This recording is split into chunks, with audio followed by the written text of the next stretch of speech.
Assalamualaikum warahmatullahi wabarakatuh.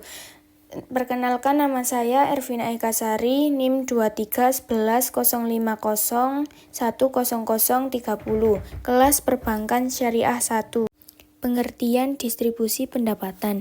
Distribusi pendapatan dalam Islam merupakan penyaluran harta yang ada baik dimiliki oleh pribadi atau umum publik kepada pihak yang berhak menerima dan umum meningkatkan kesejahteraan masyarakat sesuai dengan peraturan yang ada dalam syariat Islam.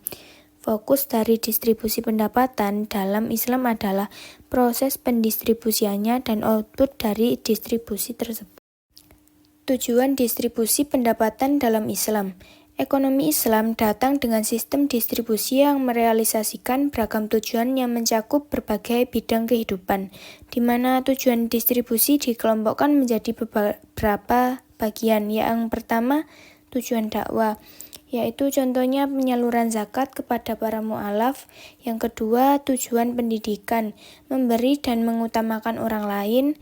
Yang ketiga, tujuan sosial, seperti memenuhi kebutuhan kelompok yang membutuhkan dan menghidupkan prinsip solidaritas di dalam masyarakat muslim.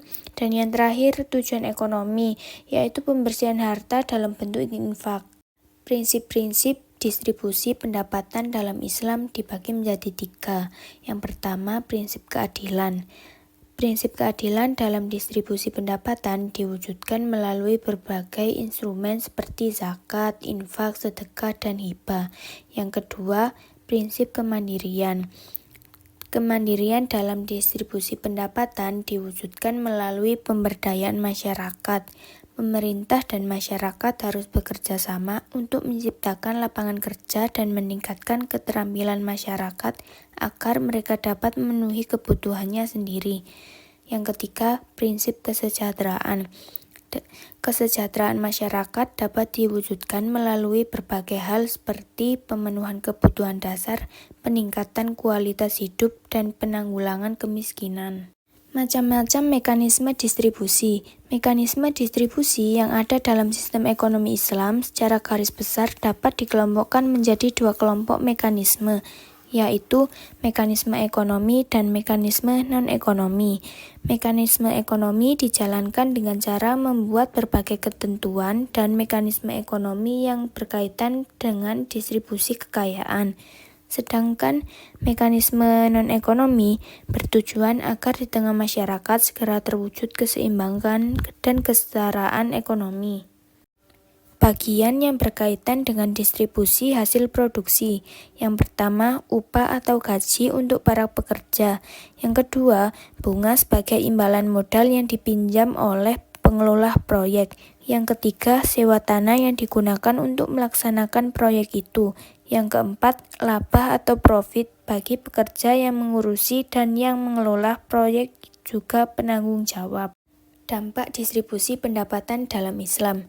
Dampak yang ditimbulkan dari distribusi pendapatan yang didasarkan atas konsep Islam antara lain: yang pertama, dalam konsep Islam, perilaku distribusi pendapatan masyarakat merupakan bagian dan bentuk proses kesadaran masyarakat dalam mendekatkan diri kepada Allah.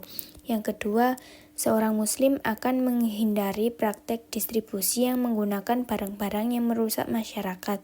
Yang ketiga, negara bertanggung jawab terhadap mekanisme distribusi dengan mengedepankan kepentingan umum daripada kepentingan kelompok atau golongan. Apabila perorangan juga memastikan agar jangan sampai sektor publik jatuh ke tangan perorangan maupun kelompok.